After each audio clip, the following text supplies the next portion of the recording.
All right guys, Adrian here. This is another Brute Shoot.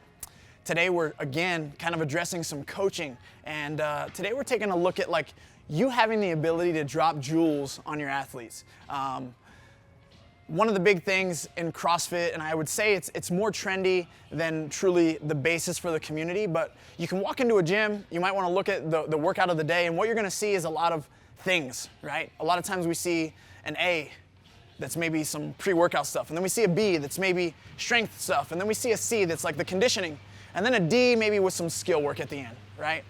There's nothing wrong with this approach to training. Some athletes get a lot out of it, they really enjoy it. But in a 60-minute window for a class that I personally am teaching, what that offers is a lot of stuff, and a lot of times more stuff means less productivity.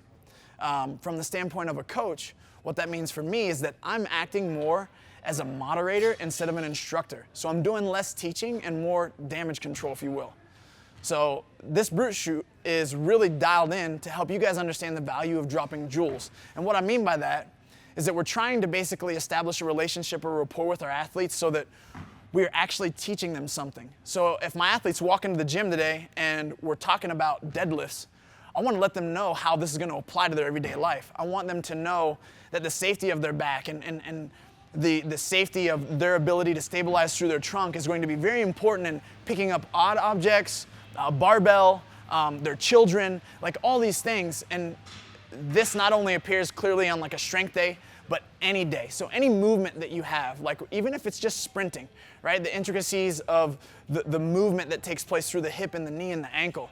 Now I'm not asking you to delve in and kind of be an exercise physiologist or like explain to your classes on a PhD type level the whys behind every movement, but our athletes should come into our gym to be taught and learn, not simply just for the experience of getting fitter, right? I would argue to say that our goal and my goal as a coach is to help people understand how to train themselves and not always be completely dependent on me. And the only way that I can do that is truly by teaching and instructing.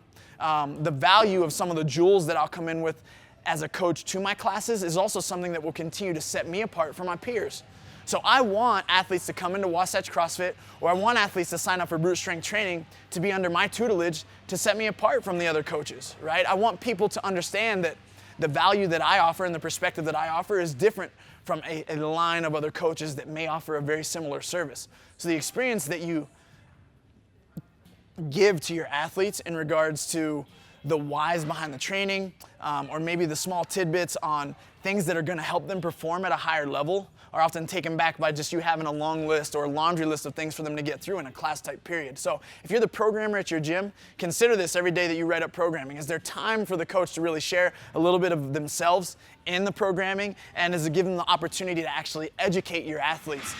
Think about it as a level of this. If you come to me and you are asking me to provide you with food to eat, I don't want to simply provide you with fish that I've caught for you. I want to be able to provide you with the service that will allow you to be a fisher yourself so that you can get out and cast that line and be able to provide for yourself as well. I don't think that if you're a good coach, this makes your athletes not need you in the big picture, right? I think that you are just providing them with a service that is actually the full service that they're paying for. For us here at Wasatch, I think the more education that we offer, those more knowledge jewels or knowledge bombs, if you will, that we can provide, it allows them to see the continued education and continued value of all the coaches that we have here on staff. And it honestly just keeps our athletes coming back at even more of a higher level versus them going on their own way and looking to train themselves. But the goal is, guys, think about this in general. When you're programming, when you're coaching, share with them the nuances of every movement, help them become the virtuous athlete that hopefully you're pursuing as being a coach. And you do that by really outlining the details and helping them understand the big picture for everything that you do.